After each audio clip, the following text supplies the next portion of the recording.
Good evening. Meeting to order. If everybody could please stand for the pledge.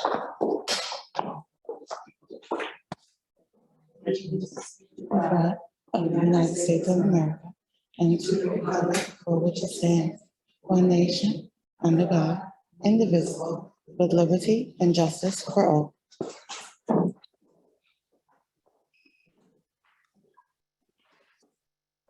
In case of an emergency this evening,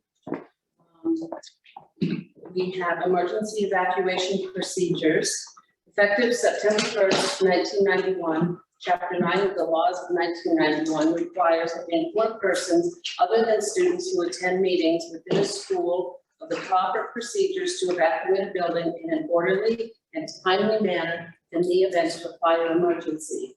If you must evacuate this room because of an emergency, please exit through the doors located on the north side of the gym, turn left and proceed directly to the outside, or you may use the door located in the northwest corner and proceed directly outside of the district office.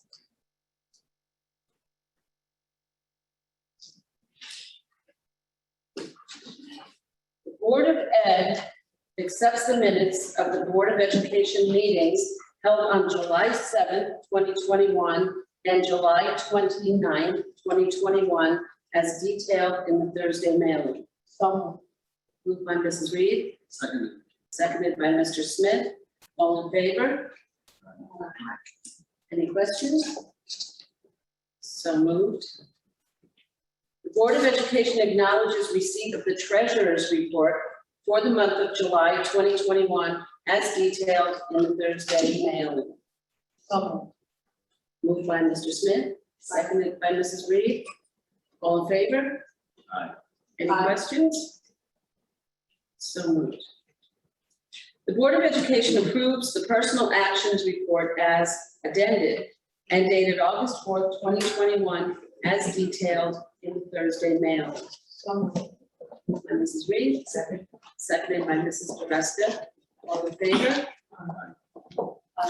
Any questions? Comments? No comments. Sorry, any questions? Okay, so I'm now going to turn the meeting over to our superintendent, Dr. Sherry Candy. So I first want to acknowledge on the PAR tonight, you approved the hiring of two people to our district who are here tonight that I'd like to introduce. I would like to introduce Gabriella. I'd like to speak of Gabby.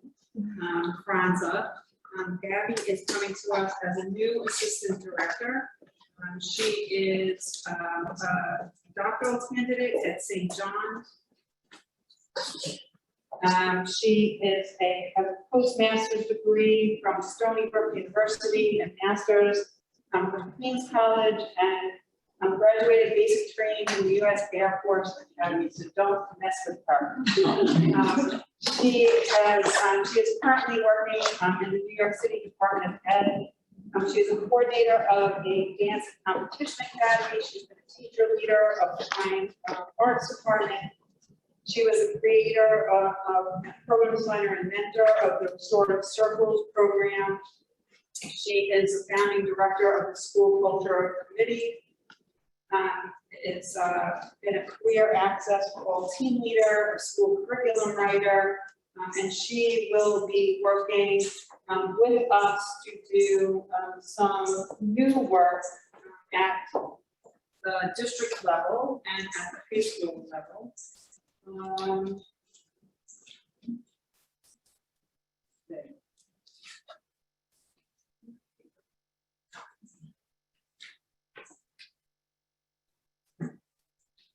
So we welcome you, Gabby, to Baldwin. I'd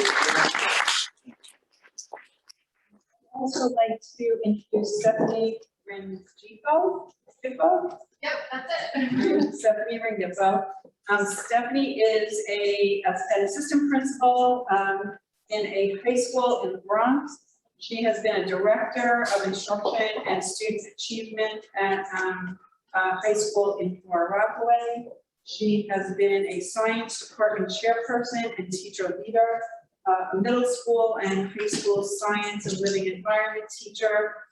She is a graduate with a BA from College of Mount St. Vincent with a BA in liberal arts, a master's from City College, and another master's from New Vision's Hunter College class program. And interestingly, she is a JD from Hofstra University School of Law. So we welcome Stephanie and Gabby. They are going to be working with us in a number of different areas, which include our mentor program, our educator residency program, our academies program, our school to career program. These are two ladies who come with enormous energy, a passion for the work they do. We're very, very excited to welcome them to our Baldwin family. So welcome.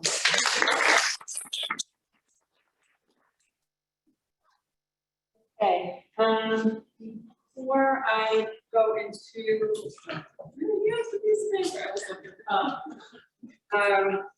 before I go into, we have two presentations tonight. I just want to share some good and interesting news. One, we are in the process of putting in an elevator at Plaza School. That construction is going very well at this point. We hope, we are keeping our fingers crossed that it'll be ready by the start of the school year. We never know, so I'm not promising anything, but that is the target today. I want to share that very, very, very proud and excited that our high school this year had a 98% graduation rate. Also, statistics around that as well, that we will be doing a presentation at the start of the school year.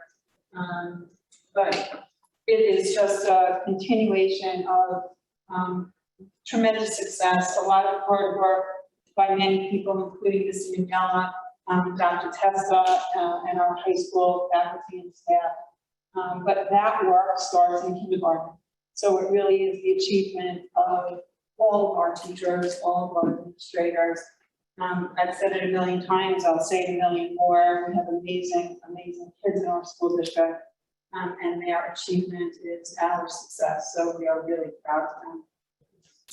I want to share some information about opening of school. If you would have asked me a week and a half ago where we were, I would have given you a completely different answer than I would give you today. I think it's important to recognize that every day things change. And so what I can do is promise to our board and our community, our faculty and staff, that we are going to do what we did for the past year and a half, which is to watch the conditions that we are living under. We are watching the virus and we are watching the pandemic. We are following the science. And we will do everything that we can to make sure that our schools are safe, that our kids and our adults are taken care of academically, emotionally, and physically. And we will be making decisions based on that. What does that mean for us? It means that decisions that could have been made in June would probably be different in July. And as of right now, they're probably different again. And so the last letter that I sent out to the community really spoke to where we were at that moment, what we anticipate September will look like. Nothing based on that letter has changed to date, but we are going to watch this. I will not put anyone in jeopardy. I won't put our kids in jeopardy. I won't put our teachers, our administrators, our staff in jeopardy. And so decisions like, will our buildings be open for people other than our faculty, staff, and students, at this point remains a question mark. We, of course, would love to be able to open everything for everyone, but we are not going to do anything that I would deem to be foolish. And so we are watching this. We will continue to watch this. I will send a letter out in the next couple of weeks. But I do want to make sure that everybody understands that as much as I will send something out, anything can change at any time. And so, you know, we have gotten this far. We have done exceptionally well up until this point, and we will continue to do what we have to do to make sure that we are able to bring all of our kids back full time, because that is the goal, but to do it in the healthiest way possible. So we have looked at class size, we have looked at the physical spaces that our kids are in. We have certainly considered masking, and it was announced in that letter, and this has not changed as of this current moment. In instructional settings, we are going to continue with the practice of masking because it has worked. We will continue to watch and evolve. We have had the Mount Sinai vaccination program at the high school for 2 rounds so far, and we are happy to bring that back again if the community deems that necessary. So, you know, that's my COVID update. You know, as there's more information, I would certainly share it with the board and the community. But this is something that we watch every day and listen very carefully to every piece of information that we have available to us. So tonight we have 2 presentations. The first presentation is on the federal funding that has been promised to the district. And I use my words really carefully because the district has received no money to date. The programs that are being proposed are programs that you have to apply to the state. You have to fill out applications for, it has to be approved, and then there is a process of reimbursement for money spent. So what I would like to do tonight is to present to the board, present to the community, where we stand with regard to the money that has been promised to the district and our intention of how we're going to allocate it. Dr. Robinson, I'm going to do this from my computer. If you could advance it, because I can't see that screen. I know I said I had a crystal ball, but I definitely cannot see screens from the back side or the front side.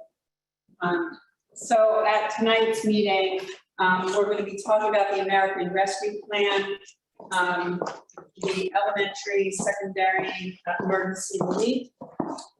There are more acronyms to this than you can possibly imagine. So we are going to do our best to avoid ORC and CRESA and PERC and every other possible acronym that there is. So I'm with the 3 buckets right now. And I'm going to ask Dr. Robinson and Mr. Maniela, I will call on them at points for some clarification. But first, I think it's important to just understand the summary of federal funding. There are 3 buckets that you see in front. The first is the Coronavirus Aid, Relief, and Economic Securities Act, also known as CARES. That's the only one that you will remember because it's the only one that's in your work. The total amount of that funding was $511,399 and $511,399. And that you might recall because that was part of our budget process last year. That money was allocated to help us reopen schools. And that's old money at this point. That money has all been spent. And it's been spent on Chromebooks, hand sanitizer, all of the things that were necessary to get us open for September of this past year. The second bucket is the Coronavirus Response and Relief Supplemental Appropriation Act, known as CRESA. The total amount that was allocated to Baldwin was $4,300,000. $390,699. It was signed into law December of 2020. New York State's allocation was $4 billion. New York State allocated 332 million under the Crissy Gear Fund. But the most important thing to remember there is that Baldwin's total allocation there was $4,390,000. The third bucket is the American Rescue Plan. That is the most recent one. Baldwin's total allocation for that is promised at $5,133,000,000. So if you go to the next slide, we talk a little bit about each bucket in greater detail. So that CARES Act, the $511,000 that Baldwin was allocated, there are two sections to that. A $74,000 section, a $437,000 section. And again, that money was used for instructional applications, for Wi-Fi hotspots, for webcams and microphones and Chromebooks. And that money was so that we could open up for this current school year. There is no extra money there. That money has all been allocated. We go to the next slide. You see the first of the newer federal money. So that is PRESA, the Coronavirus Response and Relief Supplemental Appropriations Act. We are allocated a total of $4.3 million. That money is going toward professional development to mitigate learning loss, some minor remodeling. It says salaries for professional staff because that is a category that's given to us by the federal government. But in fact, what that is stipends for teachers to provide tutoring, extra help, things of that nature. Some purchase services and supplies and materials. Again, the total there is $4.3 million. The last bucket, the American Rescue Plan, the total amount allocated is $5.133 million. And that is divided up into two areas. There are certain mandatory spending requirements in this funding. So for example, of the $5.1 million, there's a mandatory $689,000 that goes to learning loss. So that would be however we choose to do it, but it might be after school help, weekend help, vacation time help, individual tutoring. And that's going to be guided by where we see students falling behind in their literacy and math skills. And then there is 1% for summer enrichment, 1% for after school, and 5% for quote learning loss. So of the $5.1 million, let's see, over $2 million of that is for learning loss. And we have no flexibility to spend that money in any other way. The rest of the $1.2 million will go toward professional development, some minor remodeling, services, salaries for professional staff. Next slide is the next slide, the Baldwin 2035. So there are, I would say, four major categories that Baldwin is using the federal funding. One major category is for learning loss, and that is for students who need additional support academically. The second major one is for professional development / materials related to that. So there's a big push toward a new comprehension program that we are adding to our literacy program. There's all sorts of software that we purchased along the way that we have found to be successful and really good uses of technology. Remember, we went one-to-one from grades 4 through 12. And so supporting that one-to-one with good software. So there's some money in here for software. The third category is professional development. And the last category is minor remodeling is the category that's used in the grant. Just about to get any chance.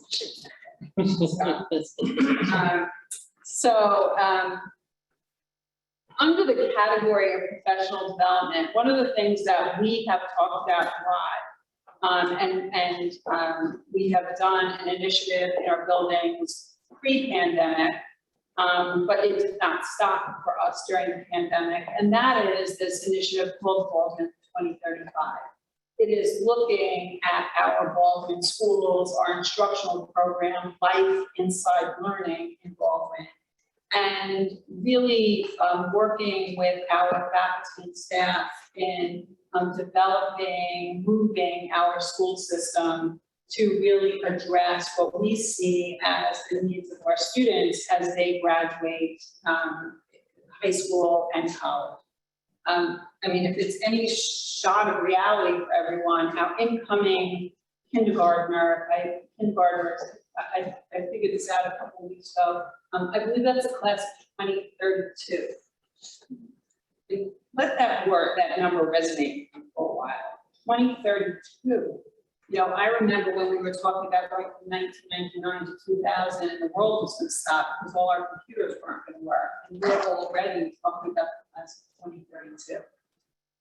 And while that sounds, you know, almost futuristic, I do think that it is our obligation to really think about. So if this is the class of 2032, and that's when they graduate high school, they're going to graduate college in 2036, right? Almost 2040. You know, we have an obligation to make sure that the learning experiences they have in Baldwin are what they need when they are reaching that milestone of the year 2032, 2036, 2040.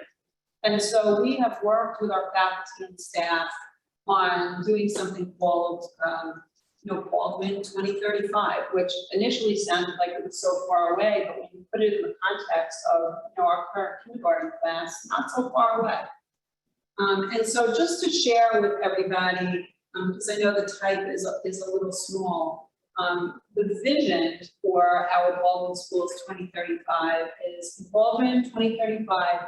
Each Baldwin school will be a community center and incubator of learning in which educators design, engineer, and facilitate learning experiences. And each learner is a producer, pioneer, explorer, collaborator, and innovator. That language, that statement was something that was put together with a group of educators from elementary school to high school. And that is not a finished work. That is something that we were in the middle of, and then March of 2020 happened. And so we all know that will be ingrained in our memories forever. But part of what we're doing with the federal funding is this professional development to really get a good sense of, as a school system, are we preparing kids for their future? There's a lot of talk in the education world that we prepare kids for our past. And that is ultimately the wrong thing to do, right? We really need to be looking forward. So a portion of the federal funds is going toward professional development and the work toward really making sure that our school system is responsive to not only our current kids, but the kids that will enter our Baldwin schools going forward. And the ARP funds, that last bucket, the $5 million bucket that has a whole bunch of other parts to it. Just to be a little bit more specific, we talked about professional development. We talked about really looking at the transformation of the learning experiences. Next slide. We're looking at after school programs focused on credit recovery. We're looking for, as I said, the comprehension skills for our students. And one of the things that we're doing for next year is really looking at elementary class sizes. As we look at physical space, we look at our numbers of our students. Again, that is a continually changing event. We had a really good handle on the number of kids in our schools and the number of students who were coming to our schools next year. And then houses started flying off the market. We have no way of knowing at this point how many kids are in those homes. Are there kids in those homes? We had done a demographic study that we're going to have to redo because all of that data is different and changing. But as we look to next school year, we really wanted to make sure that to the extent possible, we kept our elementary class sizes small for a number of reasons. Number one, we know the research around, and I'm talking tiny elementary class sizes. Right now, our numbers are exceptionally favorable. I don't want to say what those numbers are because anything can change from now to 2 weeks from now. But I can tell you that if I were a parent of an elementary student, I would be thrilled at where we are right now. And so part of the money in the funding is to go for teacher salaries so that we can add teachers to keep those class sizes small. Next slide. The other part of a good chunk of the federal money is going toward upgrading our electrical system. So if you recall, we had a multi-year capital improvement plan, and included in that plan was air conditioning for all of our buildings. Obviously, we can't do that. But one of the components of air conditioning for us, should we ever get to the point where we can have air conditioning, is the electrical service that comes to our buildings is not robust enough to be able to even support air conditioning in our buildings. And so we're taking a good chunk of this federal funding, upgrading our electrical systems, so that should we get to the point where we can do air conditioning in our buildings, the electricity is up to standard, and that is an expense that we will not have to incur. And so that is an expense that we're going to take out of this capital project. And so on the next slide, you can see that there are certain allowable expenses under ARP.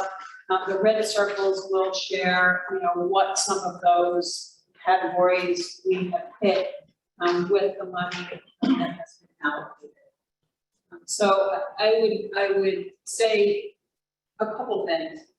It's almost $9 million. A portion of that money was siphoned off the top and it went to New York State. But we are doing our best to take the money and use it in multiple places to bridge some of the capital work, to do some professional development, to address the learning loss. There are places in the state that received $120 million. There are places in the state that received $600,000. So $9 million sounds like a lot of money.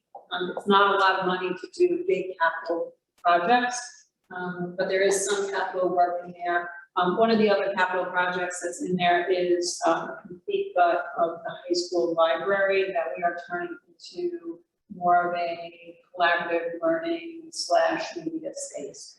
And so that is part of this. So I'll ask if there are any questions from the board.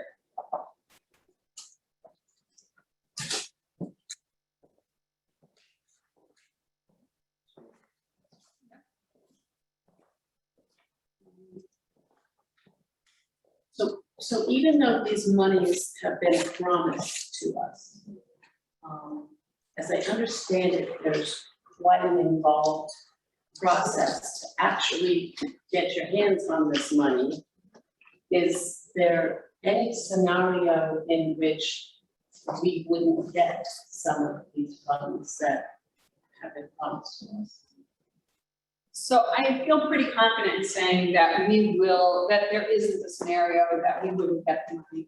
What I can share with you is Mr. Mignella had hair before the application process. And so that is the result. The application, it has been absolutely arduous. Both Dr. Robinson and Mr. Mignella have been really key in getting all of the paperwork in and figuring all this stuff out. I get to be the crazy brain person behind it that says, let's do this and let's do that. But what I will say is that number one, turnaround time was very quick. There was not a lot of information flowing in our direction. There were lots of webinars and paper and language to sift through to really understand what we could do, what we couldn't do. There was a lot of pivoting in between because what we thought we could do, then we couldn't do, or there wasn't enough money, or the money changed. It started out at one number, it went to a different number. I think we're in a pretty good place right now. I will tell you though, that the thing that we worry about, and we'll see if Dr. Robinson is here the next time we meet, is you don't get money up front. And so we are in the process right now. Some of the applications have been sent up to the state. They all have different components. They all have different due dates. There's one component, this last component that I shared with you. The application is not even yet on the portal, the business portal. It has a date by which you have to spend the money by, which is a relatively short period of time, but there is not even the application on the portal yet. What Dr. Robinson and I were talking about a couple of hours ago, and the thing that we're most worried about is basically it seems that we're going to have to front this money and then get reimbursed for the money. I can share that we do not have $9 million sitting around for the money. We don't have $4 million sitting around for the money. If you recall, we spent over $6 million to get school back full time in September of 2020. So, you know, we are looking at cash flow. We want to make sure that we have enough cash to be able to do this in a way that we don't have to take out any kind of loan to keep this going. That if we did have to do, would be of no fault of the school system, just really an issue of timing and bureaucracy. Thank you very much, and thank all of you for all of your hard work on this. I'm sure that none of us can even imagine what this entails, so thank you. We have one other presentation. Ross, you're doing somebody's report card or for? Okay, so we'll postpone that and that on for the next board meeting. Okay. All right, so then I will turn it back over to you. Okay. So we will now go to comments and reports from the Board of Education, liaison reports. Mr. Hickman, start with you. The only thing I really wanted to mention is that, just in terms of the public, that Mr. Smith and Mr. Schools and I legislative liaison before we met with legislator Judy Griffiths. She wanted to discuss a grant with us and also to get our input in terms of what our needs are for the coming year, but how she might help us legislatively. So I thought it was a very productive conversation. Yep, Mrs. Reed, do you have something?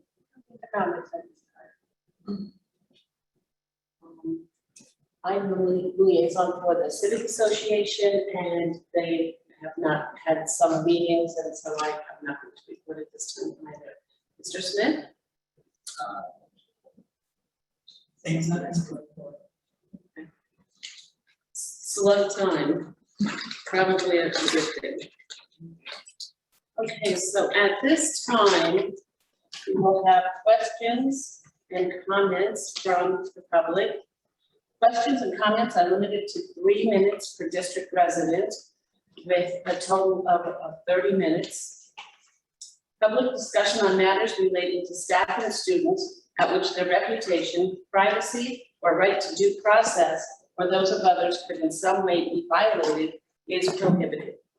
I do ask that anybody who has a comment or a question, please step up to the podium, state your name and your address so that we might get back to you with a response or requested information. And please direct your questions to me. Thank you. Do we have any comments or questions? Right, nice. Okay, very good. We'll move on then.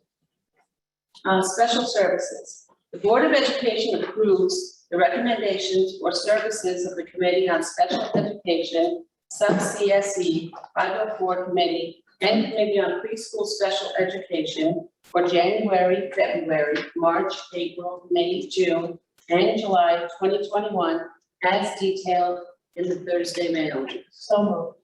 Moved by Mrs. Reed. Seconded by Mrs. Dreska. All those in favor? Any questions? Yeah, no questions. I'll get used to this. Okay. The Board of Education approves the home tutoring and special education service report for this month as detailed in the Thursday mailing. So moved by Mrs. O'Hagan. Seconded by Mr. Smith. All those in favor? Aye. Okay, and we will now move on to business items. Business item number 1. The Board of Education approves a donation in the amount of $2,738 from the Simon Youth Foundation Enhancement Grant to Baldwin High School at Schubert for the 2021-2022 school year to be used for several program enhancements. Furthermore, the board authorizes a budget increase of $2,738 in expenditures and an increase of $2,738 in revenue as detailed in the Thursday mailing. So moved by Mrs. Reed. Seconded by Mrs. Dreska. Do we have any questions on this? All those in favor? Aye.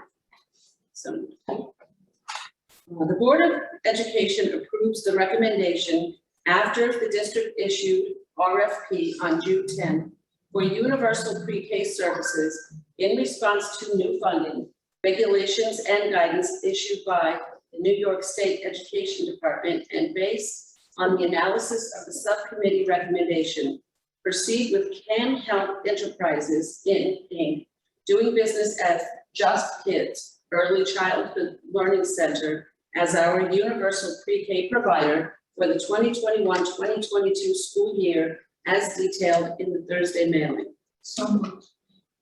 Moved by Mrs. Reed, seconded by Mr. Smith. All those in favor? Okay, I think Dr. Canny, maybe you wanted to speak to this a bit. So as I think the board certainly knows and the community knows, there was legislation at the end of April that provided some funding to the Baldwin School District for the possibility of a universal pre-K program. What we did was we went to an RFP, a request for proposals for a pre-K program, went through all of the procedures necessary. And as a result, Just Kids was just awarded based on this board vote, the pre-K program. So for the community, what that means is that we have been allocated 96 slots, meaning that there will be a lottery depending upon the number of families who are interested in participating in the pre-K program. The program will be housed at the Milburn School at the Just Kids program that exists there. Tomorrow, there will be a link on our website that will go to a form that families can fill out if they are interested in their 4-year-old being part of the pre-K program. So to qualify, your child must turn 4 by December 1st, 2021.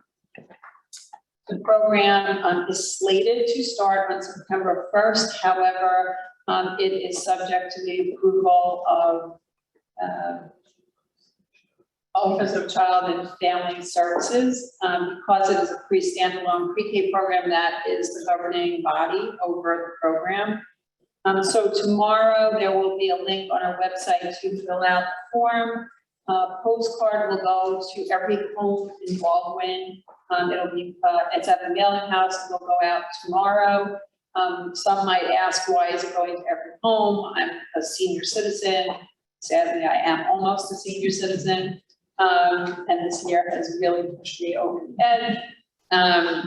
But because we have no way of knowing where our 4-year-olds live, it's going to go to every home. It will be on the marquee on Grand Avenue. A press release is going to the Baldwin Herald, so that we are doing our best to make sure that everybody knows of the access to the pre-K program.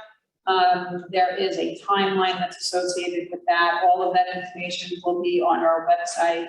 I do want to thank Dr. Robinson, who spearheaded getting this done. It was nothing short of a miracle that we've been able to do all of this work in such a short period of time.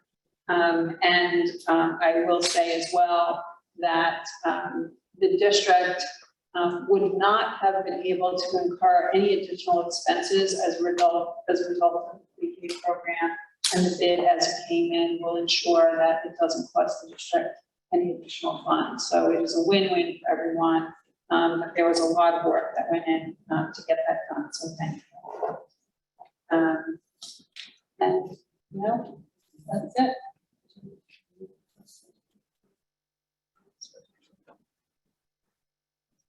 Okay, so as board president, I'm calling for consideration of a consent agenda for business items 3 through 20. Are there any items members who care to withdraw from consideration under the consent agenda for further discussion and a separate vote? Do I have a motion to approve the consent agenda, including business items 3 through 20? So. Second. So moved by Mr. Smith, seconded by Mrs. Dreska. All those in favor? Aye. The motion carries. Do I have a motion to approve business items 3 through 20? Moved by Mrs. Reed. Second. All those in favor? Aye. Motion carries.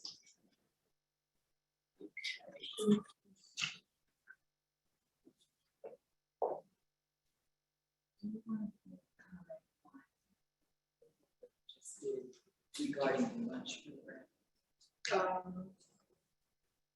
Sure. So in March of 2020, school districts around the country were mandated to provide free breakfast and free lunch for all students. That extended into this school year and will extend into next school year as well. To participate in that, the school district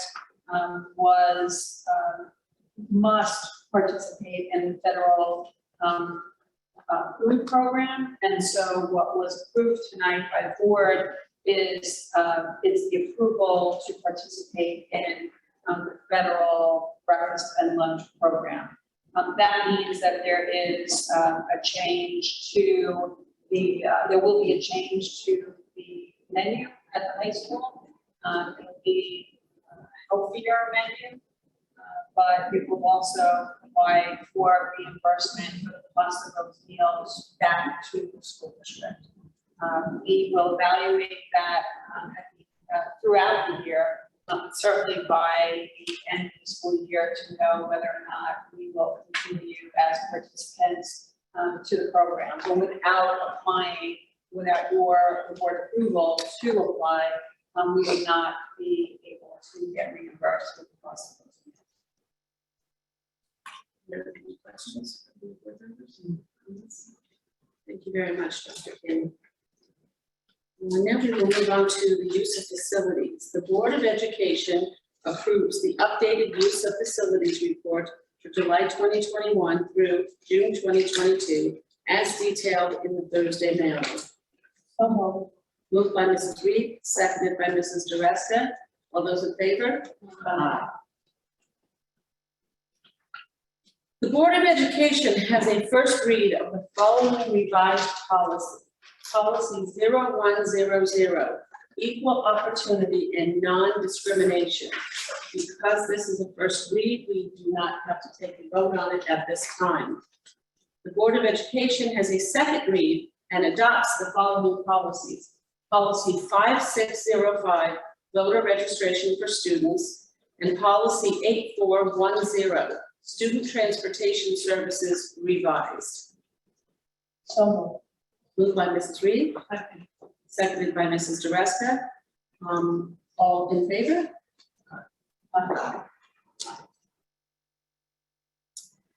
Okay, so as we do every year, the board takes a look at our board priorities and discusses and, tries our best to make sure that our priorities cover all bases and all of our objectives in the school district to ensure that our students are getting the best education possible. So our board priorities for 2021-2022 are as follows. Number one, continue to build a forward-thinking, progressive school system that offers a challenging educational program tailored to meet individual student needs. Number two, enhance communication within the school and the wider Baldwin community. Number three, inspire cultural awareness and sensitivity while integrating mindfulness and kindness into our school culture to build character and citizenship throughout the Baldwin community. Number four, provide instructional opportunities to bring multiple perspectives into the classroom, respect differences, and prepare our students to live in a global community. And number five, broaden recruiting efforts to increase diversity in candidates. Moved by Mrs. Reed, seconded by Mrs. DeRusca. Any comments or questions? All those in favor? So moved. So as far as other goes, I have some important dates to share. The pre-kindergarten lottery deadline, as Dr. Gammy explained before, is Thursday, August 19th, online by 12 noon. The new staff orientation, Monday, August 23rd. Superintendent conference days, staff only, August 30th and 31st. First day of school district-wide, pre-K through 12, Wednesday, September 1st. And Board of Education meeting, Wednesday, September 1st, district office at 8 p.m. Mrs. Reed, is there something else? No, I was just, I guess, murmuring under my breath how quickly the first day is spent, will be appropriate. yes, Absolutely. I had it on the calendar, it was like, what, September 1st? I said, yeah. September 1st, that's cool. It's going very quickly. Okay, so there's nothing else. I move to agenda. Move to close. What? Yeah. I move to close the meeting at officially 8:50. I can't get my phone over to see that. I'm sorry. 8:50. Yes, I thought it said 8:59. I'm sorry. To 8:50. All those in favor? Motion, Sue, school. Yes, yes, sorry. Yes, Karen? Yeah. Mrs. Reed moved and. You moved. And I second. And Mrs. Reed second. Yeah, okay. You want to do that? I'm still working out the kinks a little bit here. Okay, we'll get this. At least mistakes came at the very end, right? For attending, and I hope everybody has a good night and a wonderful rest of your week.